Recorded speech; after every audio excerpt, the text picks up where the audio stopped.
सभी भाई बहन बच्चों को दोस्तों को नमस्कार, सत श्री अकाल, आदाब, जय प्रभु यीशु मसीह की। कैसे हैं आप लोग?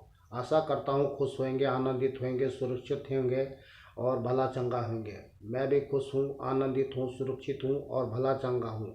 और सब बातों के लिए पिता परमेश्वर यीशु मसीह को धन्यवाद करते हैं, जिसने अपने प्रेम के निमित्त हर प्रकार से भलाई करते हुए हमको, आपको, हम सबको संभाला हुआ है, जीवित रखा है, खुश रखा है, भला चंगा रखा है। इसके लिए हृदय की सच्चाई से पिता परमेश्वर यीशु को कोटि कोटि धन्यवाद।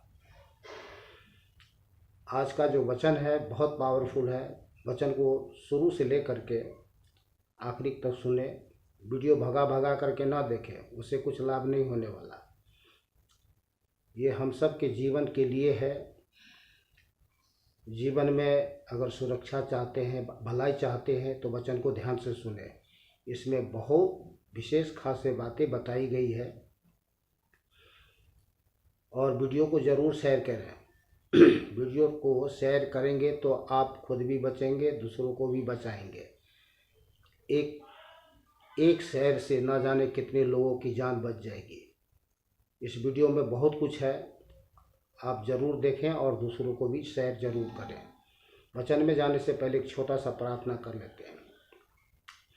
सर्वशक्तिमान पिता, दयालु अनुग्रहकारी करना मैं परमेश्वर अब्बा पिता, मैं धन मसीह, आप जीते देत परमेश्वर प्रभु मसीह यीशु के नाम से आपके चरणों में आते हैं। स्वर्गीय पिता, धन्यवाद करते हैं कि आपने रात भर मीठे नींद में सुलाया और सुबह आत्मा प्राण से भला चंगा जगाया और नया दिन दिया, आशीष भरा दिन दिया। इसके लिए कोटि कोटि धन्यवाद प्रभु यीशु के नाम से। होने दे महान परमेश्वर, आज के इस वचन से प्रभु हालेलुया, हजार नहीं, लाखों नहीं, करोड़ों लोगों का जीवन बचे प्रभु यीशु के नाम से। वीडियो देखने वाले प्रत्येक भाई बहन बच्चों को आपके बलवंत हाथों में सौंप देते हैं, आपके लहू में छुपा देते हैं और अपने आप को भी। और इस छोटी सी प्रार्थना विनती हमारे उद्धारकर्ता एकमात्र जीवित अद्वैत परमेश्वर प्रभु मसीह यीशु के नाम से मांग लेते हैं, आमीन। आमीन मीन्स होता है तथास्तु, अर्थात ऐसा ही हो। फिर से कहता हूँ, वचन को ध्यान से सुने।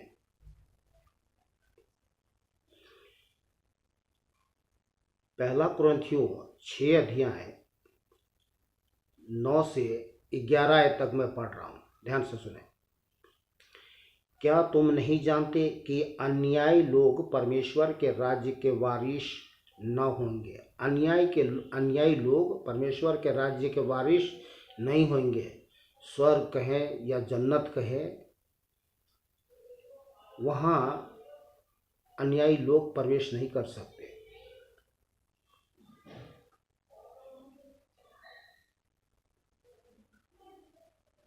क्या तुम नहीं जानते कि अन्यायी लोग परमेश्वर के राज्य के वारिस न होंगे? धोखा न खाओ। अब यहाँ लिखा है धोखा न खाओ, ना बेश्यागामी, बेश्यावृत्ति करने वाले लोग जो बेश्यागामी करते हैं, ना बेश्यागामी। मैं पूरा पढ़ के सुना रहा हूँ, इसके बाद में फिर आगे बढ़ूंगा। न वेश्यागामी, न मूर्ति पूजक, न परस्त्रीगामी, न लुच्चे, न पुरुषगामी, न चोर, न लोभी, न पियक्कड़, न गाली देने वाले, न अंधेर करने वाले परमेश्वर के राज्य के वारिस होंगे, नहीं होंगे। और तुम में से कितने ऐसे ही थे, परंतु तुम प्रभु यीशु मसीह के नाम से और हमारे परमेश्वर के आत्मा से धोए गए और पवित्र हुए और धर्मी ठहरे। ये कैसे हुआ? जब हम जीवित अद्वैत परमेश्वर यीशु के पास आते हैं, विश्वास करके आते हैं, परमेश्वर हमारे जीवन को धोता है। सबसे पहले क्षमा करता है। हमने जाने अनजाने में जो कुछ भी किया, जैसा इसमें लिखा हुआ है, जो भी किया, मान लेते कि हाँ प्रभु हमने गलती किया, आपके विरुद्ध में पाप किया, हमें क्षमा कर दे। परमेश्वर हमें धोएगा, शुद्ध करेगा, पवित्र करेगा और नया जीवन देगा। नया जीवन देकर के अपना बेटा और बेटी बनाएगा। तब हम अपने जीवन में देख सकते हैं कि परमेश्वर का दिया हुआ जीवन स्वभाव हमारे जीवन में एक बदलाहट होगी और इस प्रकार से हम सच्चा इंसान बनकर के संसार में जीते हैं और हमारे लिए स्वर्ग जन्नत खुल जाती है। बोलिए आमीन। या ऐसा ही हो बोले या तथास्तु बोले। तो शुरू में जैसा हमने देखा ना वेश्यागामी, तो चलिए हम वेश्या के बारे में थोड़ा सा देख लेते हैं जो लोग करते हैं। और परमेश्वर ऐसे लोगों के लिए, ऐसे क्या संसार में ज़्यादा तक अधिकतर लोग जो है ऐसा ही है। हम भी थे, ऐसा ही थे, हम भी वही सब कुछ करते थे।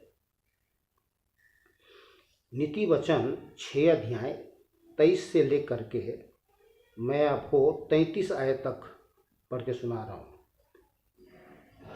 अज्ञान तो दीपक है और शिक्षा ज्योति, और सिखाने वालों की डांट जीवन का मार्ग है।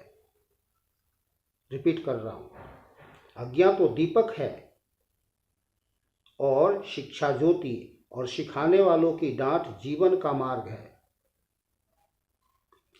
ताकि तुझको बुरी स्त्री से बचाए और पराई स्त्री की चिकनी चुपड़ी बातों से बचाए। उसकी सुंदरता देखकर अपने मन में उसकी अभिलाषा न कर। वह तुझे अपने कटाक्ष में फंसाने न पाए, क्योंकि वेश्यागमन के कारण मनुष्य टुकड़ों का भिखारी हो जाता है।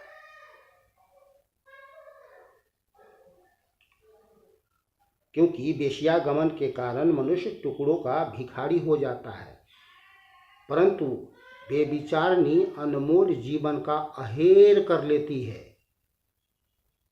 क्या हो सकता है कि कोई अपनी छाती पर आग रखे और उसके कपड़े ना जले? हो सकता है? नहीं ना, जलेगा जरूर। क्या हो सकता है कि कोई अंगारे पर चले और उसके पांव न झुलसे? जरूर झुलसेगा। जो पराई स्त्री के पास जाता है उसकी दशा ऐसे ही है, वरन जो कोई उसको छुएगा वह दंड से न बचेगा। यहाँ तो बच जाओगे, वहाँ नहीं बचोगे। जो चोर भूख के मारे अपने पेट भरने के लिए चोरी करे, उसको तो लोग तुच्छ नहीं जानते, तो भी यदि वह पकड़ा जाए तो उसको 7 गुना भर देना पड़ेगा, वरन अपने घर का सारा धन देना पड़ेगा। परंतु जो परस्त्रीगमन करता है वह नीरा निर्बुद्धि है। जो अपने प्राण को नष्ट करना चाहता है वही ऐसा करता है। जो अपने प्राण को नष्ट करना चाहता है वही ऐसा करता है। वेश्यागमन, उसको घायल और अपमानित होना पड़ेगा और उसकी नाम धराई कभी ना मिटेगी, क्योंकि जलन से पुरुष बहुत ही क्रोधित हो जाता है और पलटा लेने के दिन वह कुछ कोमलता नहीं हो गया। उसको घायल और अपमानित होना पड़ेगा और उसकी नाम धराई कभी ना मिटेगी। ये था 33 तक। अब 7 अध्याय 6 से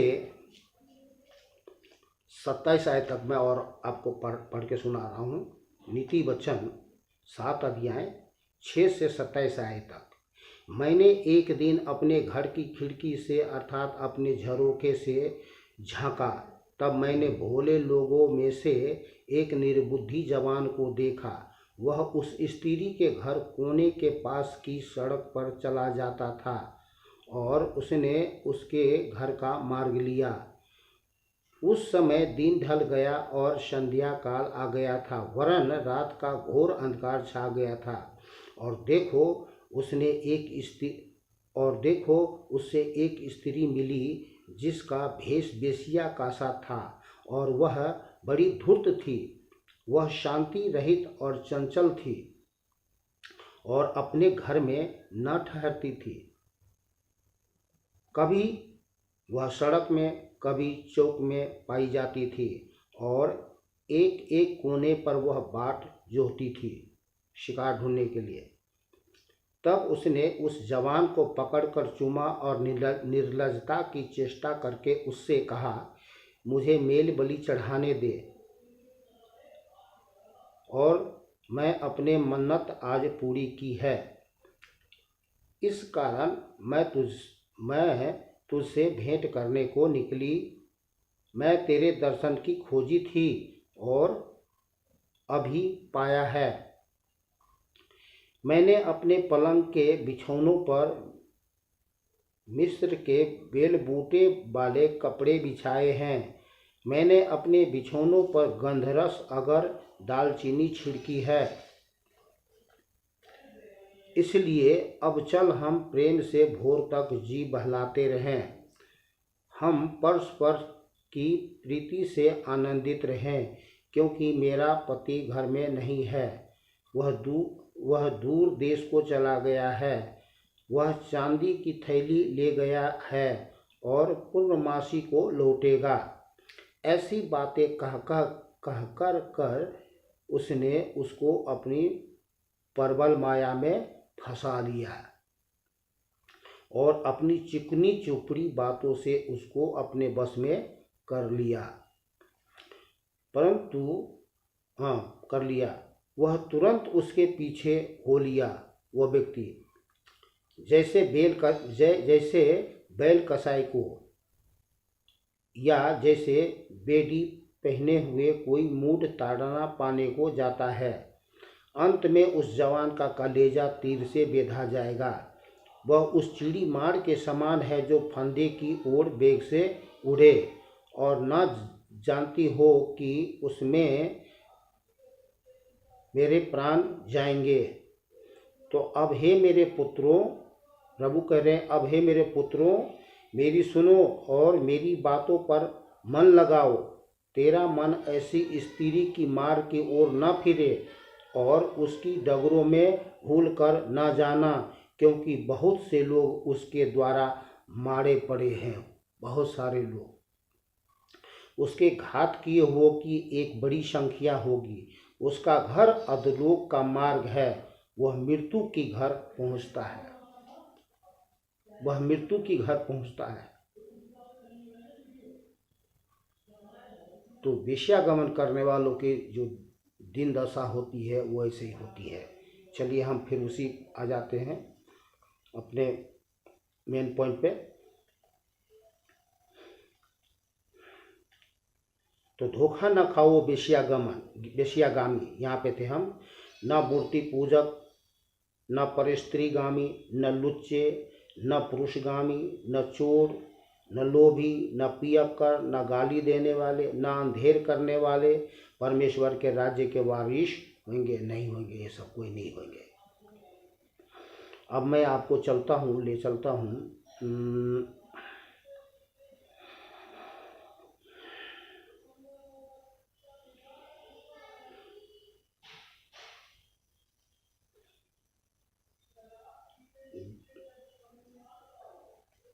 गलातियाँ 5 अध्याय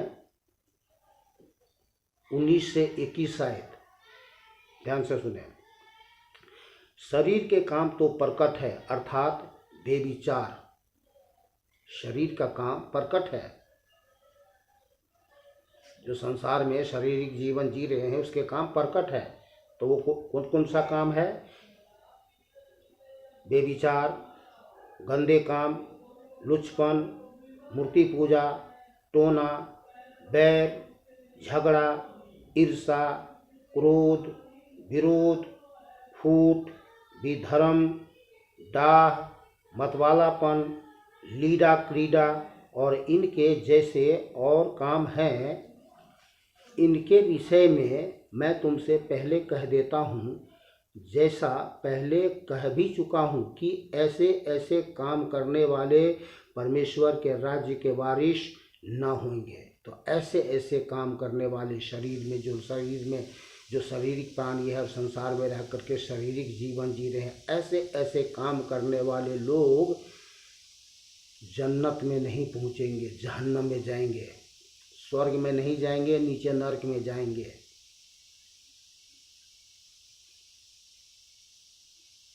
ये डराने वाली बात नहीं है, ये हकीकत है, ये सच्चाई है, ये खुदा का कलाम है, ये जीवित परमेश्वर का सत्य वचन है, पवित्र वचन है। और ये परमेश्वर ने अपना सत्य वचन इसलिए दिया है मनुष्यों को कि हम इन वचनों को सुन करके मन लगाए, ध्यान करें और अपने आप को सतर्क हो जाए, डरें नहीं तो भयानक परिणाम होगा इसका। परमेश्वर नहीं चाहता कि किसी का जीवन नरक के आग में जाके झुलसे, तरफ तरफ के वहाँ मरता रहे अनंत काल तक के लिए।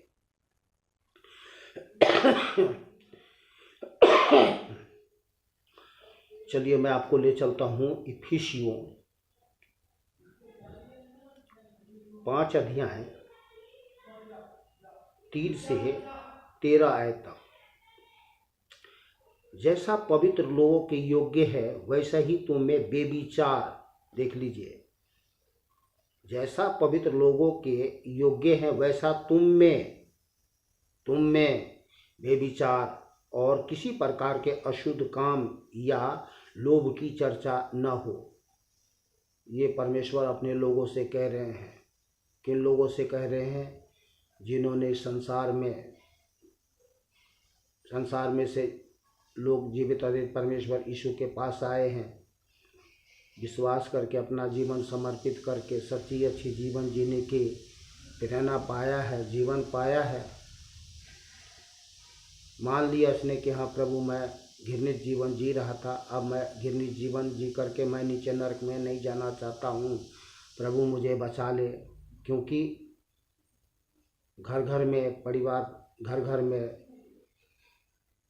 परिवार में शहर में बहुत सारे लोग ऐसे ऐसे बुरे काम करके लोग मर गए। मरते हुए जब देखते हैं ना, रोंगटे खड़े हो जाते, तब प्रभु यीशु मसीह के पास आते हैं। हम भी वैसे ही आए। जैसा पवित्र लोगों के योग्य है वैसा तुम में बेविचार, किसी प्रकार के अशुद्ध काम या लोभ की चर्चा न हो। हमारे जीवन में ये सब बातें नहीं होना चाहिए। और न निर्लजता, न मूढ़ता की बातचीत की, न ठट्ठे की, क्योंकि ये बातें शोभा नहीं देती, वरन धन्यवाद ही सुना जाए। क्योंकि तुम यह जानते हो कि किसी बेविचारी या अशुद्ध जन या लोभी मनुष्य की जो मूर्ति पूजा के बराबर है और मसीह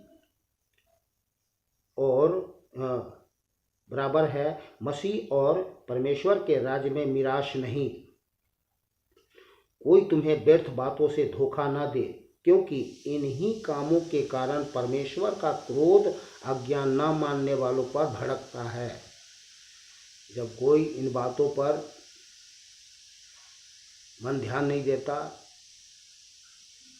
परमेश्वर की आज्ञा का उल्लंघन करता है, तो परमेश्वर का क्रोध भड़कता है। जब परमेश्वर का क्रोध भड़कता है तो मनुष्य का जीवन का दशा क्या होता है, अपनी आंखों से लोग देखते आ रहे हैं।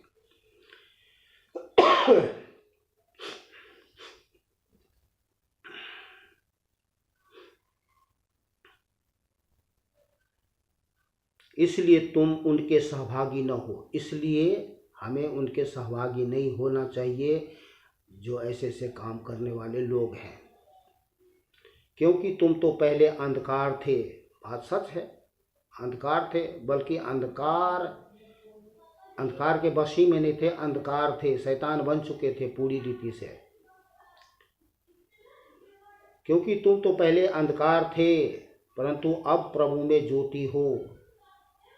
अब प्रभु में ज्योति हो, प्रभु से जीवन पाया, ज्योतिर्मय जीवन पाया। जैसा प्रभु यीशु मसीह ने कहा, जगत का ज्योति मैं हूँ, जो कोई मेरे पीछे होलेगा वह अंधकार में न चलेगा परंतु जीवन का ज्योति पाया। तो हमने पाया और बहुत सारे लोगों ने पाया। अब भीड़ के भीड़ लोग आ भी रहे हैं और जीवन पा रहे हैं। कुछ लोग बचे हुए हैं, तो उनके लिए शायद ये वचन है, इसीलिए आज हमारे पास पहुँचा है। मैं उन लोगों तक पहुँचा रहा हूँ। क्योंकि तुम तो पहले अंधकार थे, परंतु अब प्रभु में ज्योति हो, अतः ज्योति की संतान के समान चलो। क्योंकि ज्योति का फल सब प्रकार की भलाई और धार्मिकता और सत्य है। आमेन। और यह परखो कि प्रभु को क्या भाता है, अंधकार के निष्फल कामों में सहभागी न हो। तो जो भी ये सब बातें हमने सुनाया है, ये सब अंधकार के निष्फल काम है, विनाशकारी है, उससे लाभ नहीं हानि होता है।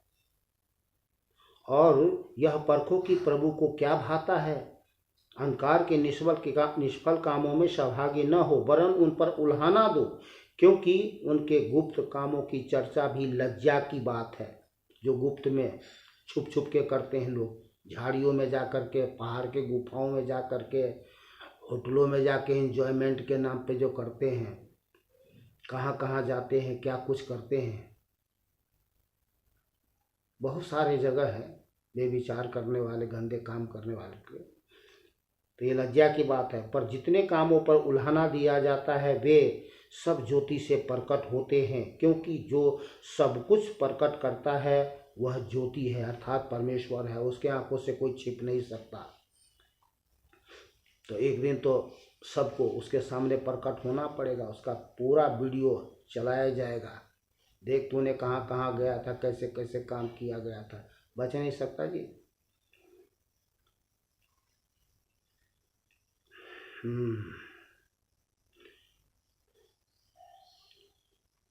अब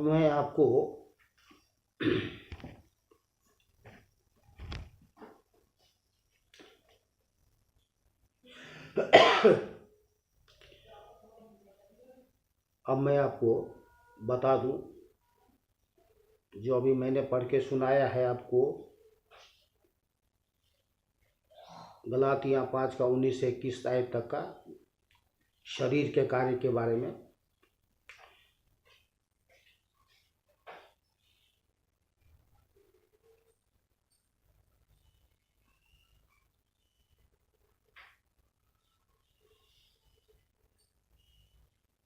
पौलुस शरीर के कुछ कार्यों की सूची देता है जो गंभीर रूप से प्राणों को हानि पहुंचा सकता है। यदि हम उन पर विशेष ध्यान देंगे तो हमारा भला होगा। पहला क्या है? पहला बेविचार। बेविचार क्या है? अपने विवाहित जीवन साथी के अलावा किसी अन्य के साथ यौनाचार करना बेविचार है। दूसरा, लुचपन, अविवाहित लोगों से यौनाचार करना, इसको लुचपन कहते हैं। तीसरा, अशुद्धता, अशुद्ध विचार, शब्द, कार्य, समलोकता। अशुद्धता क्या है? अशुद्ध विचार, शब्द, कार्य, समलोकता। चौथा, कामुकता। कामुकता, स्वार्थी और लज्जाजनक व्यवहार करना, कामुकता। पांचवा, मूर्ति पूजा। मूर्तियों और झूठे देवताओं की आराधना करना, उसको मूर्ति पूजा कहते हैं।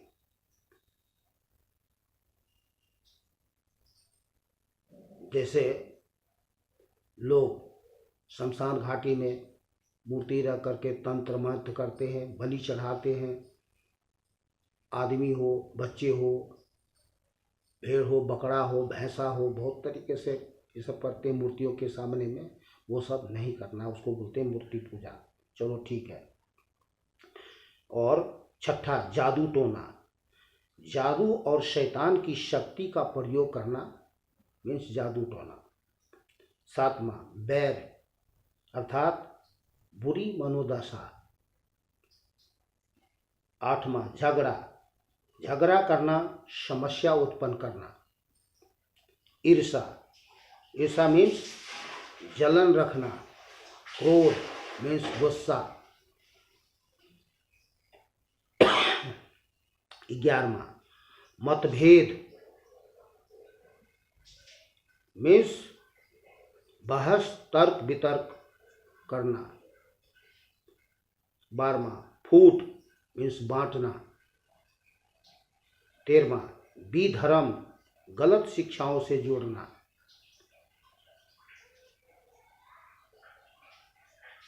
14वां, द्वेष, वह चाहना जो किसी दूसरे के पास है। 15वां, हत्याएं, लोगों को कत्ल करना। मतवालापन, नशीले पेय का प्रयोग करना। आपने सुना होगा ना, एक एक हो क्या कहते हैं, एक एक हो जाए तो फिर घर चले जाना, वही मतवालापन, नशीले पेय का प्रयोग करना। और 17वां, रंगरेलियां, मीन्स असभ्य और निरर्थक आयोजन। अब इसके प्रभाव, अब इसका हम प्रभाव देखते हैं जो लोग करते हैं। किस पर? जो करते हैं, शरीर के कार्यों को शैतान द्वारा नियोजित किया गया है ताकि प्राणों को हानि पहुंचाए। ये सब जो कार्य है, ये प्राण को हानि पे, ये शैतान द्वारा नियोजित किया गया है ताकि प्राणों को हानि पहुंचाए। लोगों को लगता है कि मैं कर रहा हूँ, एंजॉयमेंट कर रहा हूँ, ये सब कुछ आनंद खुशी के लिए, पर नहीं, ये शैतान के द्वारा नियोजित किया गया है ताकि प्राणों को हानि पहुंचाए और हमको अंदर से घायल और कमजोर करके छोड़ दे। ये शैतान का बहुत बड़ी योजना है। हमारे जीवन हमसे वंचित किए जाएं, व्यर्थ ठहराए जाएंगे और यहाँ तक कि नष्ट किए जाएंगे। ये इसीलिए शैतान जो है अपनी योजना बना रखा है। तीसरा, एक ऐसी जाति राष्ट्र जो ऐसे शारीरिक क्रियाकलापों को पत्रिकाओं, समाचार पत्रों और चलचित्रों के द्वारा अनुमति प्रदान करता और प्रोत्साहित करता है, यह सामाजिक हत्या कर रहा है। यह अपने लोगों के बीच मृत्यु और विनाश का बीज बो रहा है जो कर रहा है। दूसरा, इसका प्रभाव हमारे समाज पर, व्यक्तिगत स्तर पर इसके अंतिम निर्णायक परिणाम है मानसिक, भावनात्मक और शारीरिक रूप से टूट जाना। सामाजिक स्तर पर नैतिक स्तर गिरता है और अपराध की संख्या इस प्रकार बढ़ती है। यह वह दुखद स्थिति है जिसमें हम आज के अपने अधिकांश संसार को पाते हैं। अस्पतालों, जेलों और अन्य सामाजिक संस्थाओं में लोगों की बाढ़ आ जाती है। देखे होंगे, जब किसी राष्ट्र के लोगों को अपने अपने प्राणों में बीमार होते हैं तो सारा समाज कष्ट पाता है। तो ये सब तो बात सही है कि चाहे घर में हो, चाहे पड़ोस में हो, समाज में हो, शहर में हो, ये सब जो क्रियाकलाप होता है तो सब कष्ट पाते हैं। तो इस प्रकार से कष्ट भ्रष्ट कार्य जो है हमें नहीं करना चाहिए, और ऐसा करना हम विनाश को न्योता देते हैं। हम अपने ही दांत से कबर खोदते हैं। शैतान चाहता है कि हम ऐसा काम करके, घृणित काम करके जीवन जिए और हमारा जीवन नष्ट हो। तभी बाइबल में लिखा है, चोर किसी और काम के लिए नहीं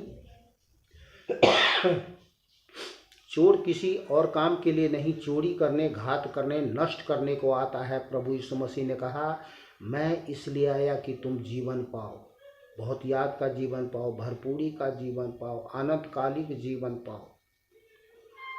परमेश्वर बचाने वाला है। परमेश्वर ने जगत से ऐसा प्रेम रखा कि उसने अपना इकलौता पुत्र दे दिया ताकि जो कोई उस पर विश्वास करे वह नाश न हो परंतु अनंत जीवन पाए, सदा काल का जीवन पाए, सदा काल का जीवन, सदा काल का घर, सदा काल का सुख, सदा काल का शांति और सदा काल का आनंद पाए। ऐसा जीवन, ऐसा जीवन, ऐसा स्वर्ग का एक भी चीज़ से आप इस संसार के वस्तुओं से आप तुलना नहीं कर सकते। इतना भव्य स्वर्ग है। तो बहुत ही सुखमय जीवन है, इसको दुख ना दें, इसमें सुख प्राप्त करें। साधारण बात है, इसके लिए आपको कुछ सोचना नहीं है, केवल आपको परमेश्वर का सत्य वचन पढ़ना है। जब हम परमेश्वर के वचन को पढ़ते हैं, आत्मा में जाती है परमेश्वर का सत्य वचन, हमारा आत्मा शक्ति पाता है, हमारा आत्मा का पुनरुत्थान होता है, हम जीवित हो जाते हैं और फिर हम शक्ति पा करके परमेश्वर की ज्योतिर्मय सत्य वचन हमारे जीवन को प्रकाशित करता है। हम अच्छा सोचने लगते हैं, फिर अच्छा बोलने लगते हैं, फिर अच्छा करने लगते हैं और शुद्ध, शीतल, सुगंधदायक, सुखदायक जीवन, पवित्र जीवन जीते हैं। ये बिल्कुल आसान है। इसके लिए आपको घबराना नहीं है कि शायद बहुत सारा कर्म करना पड़ेगा, धर्म करना पड़ेगा, कहीं जाना पड़ेगा, कुछ करना पड़ेगा। जैसा कितने पाखंडियों गुरुजी, बाबा जी ने, स्वामी जी ने बन करके लोगों को भरमा रखा है। अरे उसके अंदर तो शैतान की आत्मा है जो आपको बोलता है कर्म करो, धर्म करो, यहाँ जाओ, वहाँ जाओ, ये लाओ, वो लाओ, इतना लाओ। ये सब दुष्ट शैतान का एक सोच विचार है जो मनुष्य को भ्रमित और भ्रष्ट करता है। कुछ नहीं करना है, बस अपने जीवन को परमेश्वर के चरणों में सौंप दो। जैसे आप परमेश्वर के चरणों में सौंपते हैं, परमेश्वर आपके जीवन को बनाएगा। आपको खुद से नहीं बनना है। मनुष्य अगर अपने आप से बन जाता, बदल देता, तो ये दुनिया स्वर्ग नहीं बन जाता। इस दुनिया में फिर किसी प्रकार का दुष्प्रभाव होती, न लोभ, न लालच, न घमंड, न दाग, न तेरा, न मेरा, न ऊंचा, न नीचा, बखेरा, कुछ भी नहीं होता। आज मनुष्य एक सच्चा इंसान का, सुख देने वाला इंसान आनंद के साथ जीता, एक दूसरे को सुख देता, दुख नहीं देता, मर्डर नहीं करता, बेविचार हत्या नहीं करता। तो क्या है, शैतान ने भ्रष्ट कर रखा है। तो हमारे जीवन को सुधार केवल वही खुदा कर सकता है, प्रेमी परमात्मा परमेश्वर यीशु मसीह कर सकता है और कोई नहीं कर सकता है। और जिस आज दुनिया में देखा जा रहा है, जिस किसी ने भी उस जीते अद्वैत परमेश्वर यीशु के चरणों में आया, अपना सर टिकाया, परमेश्वर ने देर ना करते हुए हाथ रख दिया, बोला जा बेटा, आज से तेरा जीवन सफल। संसार में हम तो ऐसे ही रहेंगे। हमको बाबा जी, गुरु जी, स्वामी जी, पाखंडी बनने की जरूरत नहीं है। चादर ओढ़ करके, काला पीला चादर ओढ़ के 10-20 माला टांगने की जरूरत नहीं है। केवल हम जैसे हैं, जिस स्थिति में है, जहाँ कहीं भी है, बस वैसे ही रहना है। कमाएं, खाएं, अपने परिवार के साथ में सुखी जीवन, मेल मिलाप, शांति, प्रेम। मौसम की वजह से मेरे को थोड़ी सी रिएक्शन हो गया, बीच में खांसी हो गया। तो सुखमय जीवन हम जी सकते, बिल्कुल सरल है, बिल्कुल आसान है, कुछ नहीं है। देखिए, हमारा मन, सोच, विचार तभी बदल सकता है जब हम जीवित परमेश्वर का जीवित वचन को पढ़ेंगे, समझेंगे, जानेंगे, मानेंगे। हमारे जीवन को चलाने वाला कोई होना चाहिए। आज जितने ये घृणित काम कर रहे हैं, क्या ये परमेश्वर का कार्य है? क्या उसको परमेश्वर चला रहा है? झूठ बोलना, चोरी करना, डाका डालना, हत्या करना, वेश्यावृत्ति करना, जितने भी घृणित काम है संसार में जो हो रहे हैं, क्या ये परमेश्वर का काम है या मनुष्य अपने आप से कर? अरे मनुष्य अपने आप से कुछ नहीं कर सकता। मैं बता रहा हूँ आपको, मनुष्य को चलाने वाला दो ही है, एक है शैतान, दूसरा है परमेश्वर। अब बात यहाँ पर यह है कि आपने अपना जीवन किसको दिया है? शैतान को दिया है, तो शैतान आपको चलाएगा और भ्रष्ट जीवन को भ्रष्ट करके चलाएगा, ताकि आपका जीवन नष्ट हो जाए। आपका दुश्मन जो है वो है शैतान, मनुष्य नहीं है, ईश्वर नहीं है, खुदा नहीं है, वो है दुष्ट शैतान। तो इस बात को जान लो। कि अगर आपका जीवन कुछ गड़बड़ है और ऐसे ही जीवन जी रहे हो जैसा आपने मैंने पढ़ के सुनाया, तो समझ लेना कि आपको चलाने वाला शैतान है। तो छूटना चाहते हो तो बस आपको बस एक ही काम करना है। देखो फिर ये मत कहना कि मैं तो फलाना चीज़ को फलाना दुष्ट शैतान को मानता हूँ, मैं फलाना उस शैतान को मानता हूँ, मैं किसी पाखंडी को मानता हूँ, कुत्ते को मानता हूँ, सुअर को मानता हूँ, गधे को मानता हूँ, भैंसा को मानता हूँ। या बहुत तरीके से लोग बोलते हैं कि मैं, मेरा धर्म, मेरा कर्म, मेरा ईश्वर, तेरा ईश्वर, बखेरा बहुत सारे बात करते हैं। यही चीज़ तुमको मार देगा, ध्यान कर लेना। वो ईश्वर नहीं है, वो शैतान है जो तुमको भ्रष्ट करके जीवन जीने की प्रेरणा दे रहा है। अगर तुम ऐसी जीवन जी रहे हो तो मार रहा है, हमें भी मार रहा था। मैं तो मरने वाला था, अगर मर गया तो नीचे नरक में जाके तड़पते रहता। अंत समय में मैंने अपना सर प्रभु यीशु मसीह के चरणों में टिकाया, मेरा जीवन बदल गया, मेरा जीवन सफल हो गया, धन्य हो गया। इसलिए धन्यवाद करता हूँ। और परमेश्वर का जीवित वचन सुनाने का सौभाग्य हुआ, ये आपके लिए भी हो सकता है। बिल्कुल आसान है, कुछ नहीं है, इसमें कुछ करना नहीं पड़ता है, सिर्फ पढ़ना है अपने आप। अरे भाई, शीशे के सामने खड़े हो जाओ, अपने आप चेहरा दिखाई देगा, सब कुछ दिखाई देगा। ऐसा ही है, बाइबल एक आईने के समान है। हमारे जीवन को, चरित्र, स्वभाव को, बात को, विचार को, सब चीज़ को प्रकट कर देता है, बदल देता है। तो हम तो एक इंसान के नाते से, इंसान तो लोग कहलाते पर इंसान है नहीं, मैं सबको नहीं कह रहा हूँ। तो हमें इंसान बनना है। लोग बोलते भैया ईसाई बन रहा है, ईसाई बना रहा है। ईसाई तो बन ही नहीं सकते भाई। कोई ईश्वर का अवतार सुना होगा आपने, लेकिन कोई ईश्वर नहीं बन सकता। ईश्वर कैसे बन जाओगे? इंसान तो बने नहीं, ईश्वर कैसे बन जाओगे? ईसाई कैसे बन जाओगे?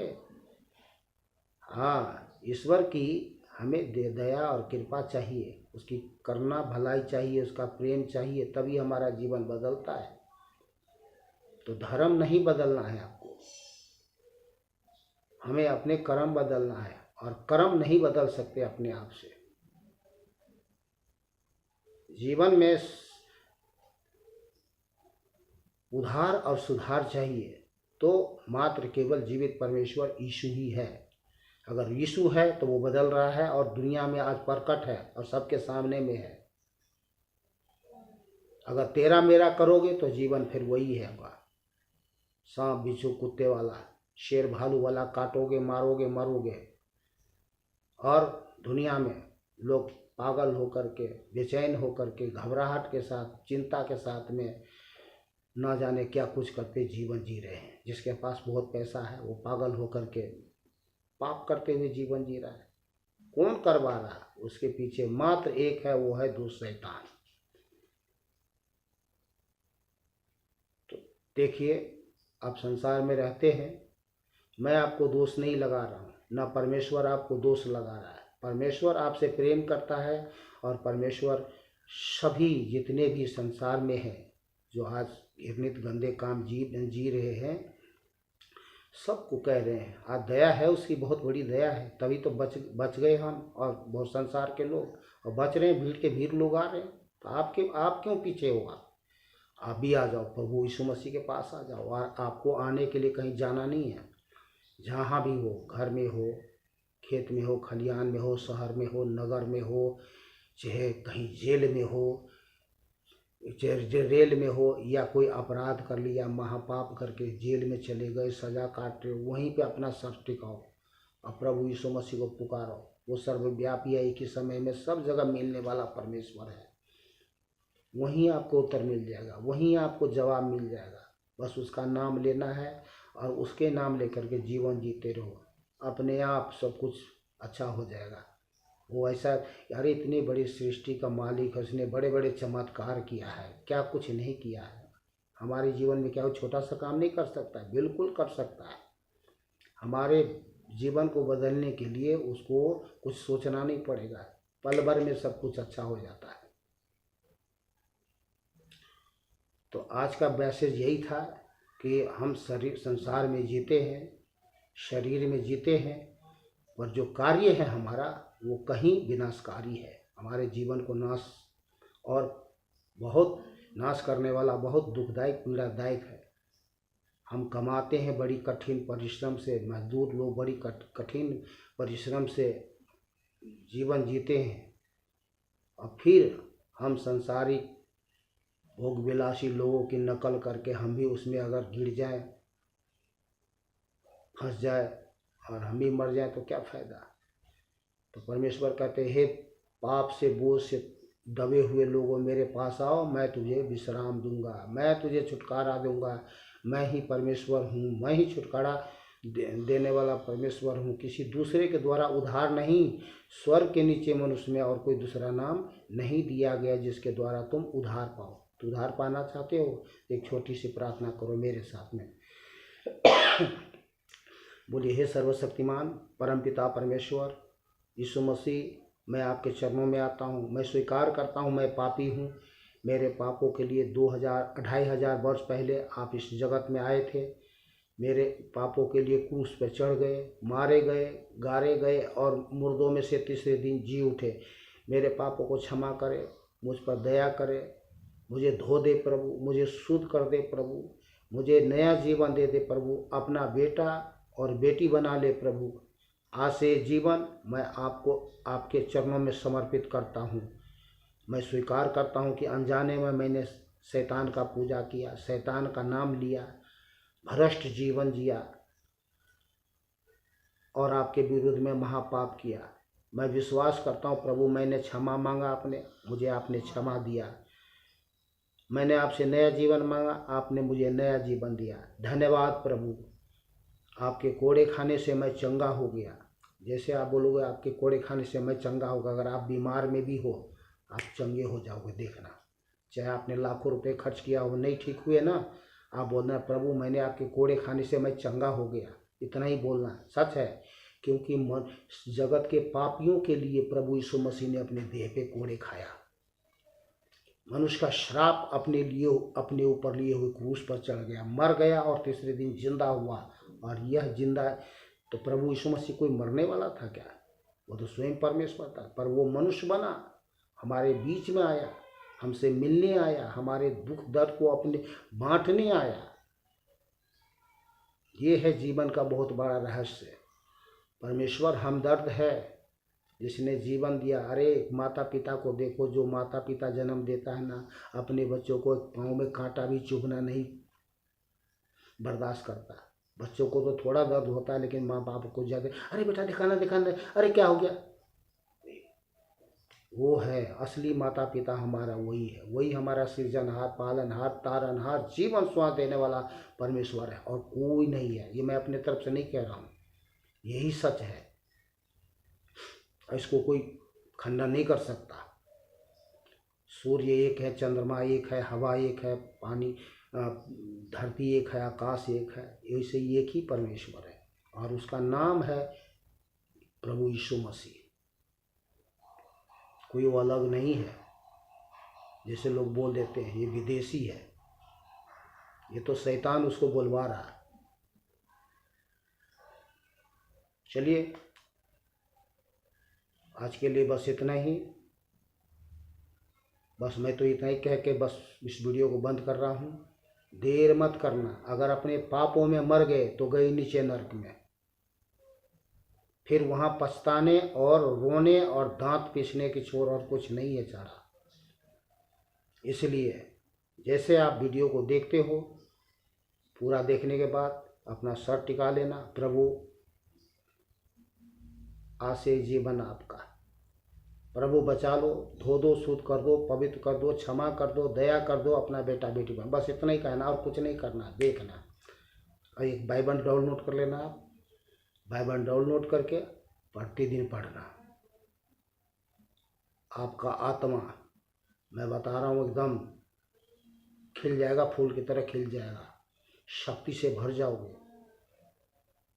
खुशी का ठिकाना नहीं रहेगा जीवन में। मैं बता रहा हूँ आपको, ऐसा करके देखो, आप एक बार करके देखो। मैं कहीं जाने के लिए नहीं कह रहा हूँ। और शर्म मत करना। अरे पाप करने में शर्म तो हमें नहीं लगता, तो प्रभु के चरणों में आने से और अपने पाप को प्रकट करने में शर्म करना चाहिए क्या? नहीं ना। हाँ, दूसरे से नहीं बोल सकते, लेकिन परमेश्वर तो सब कुछ जानता है, सब कुछ देखता, तो उससे बच नहीं सकते, उससे छुप नहीं सकते। इसलिए हमें स्वीकार कर लेना है, बस स्वीकार जरूर कर लेना है। चलिए वीडियो को बंद करते हैं। खुश रहे, आनंदित रहे, सुरक्षित रहे, भला चंगा रहे, ईश्वर की भलाई प्राप्त करे। सभी भाई बहन, बच्चों को, दोस्तों को नमस्कार, फिर से सत श्री अकाल, आदाब। जय प्रभु यीशु मसीह की। बोलिए जय प्रभु यीशु मसीह की।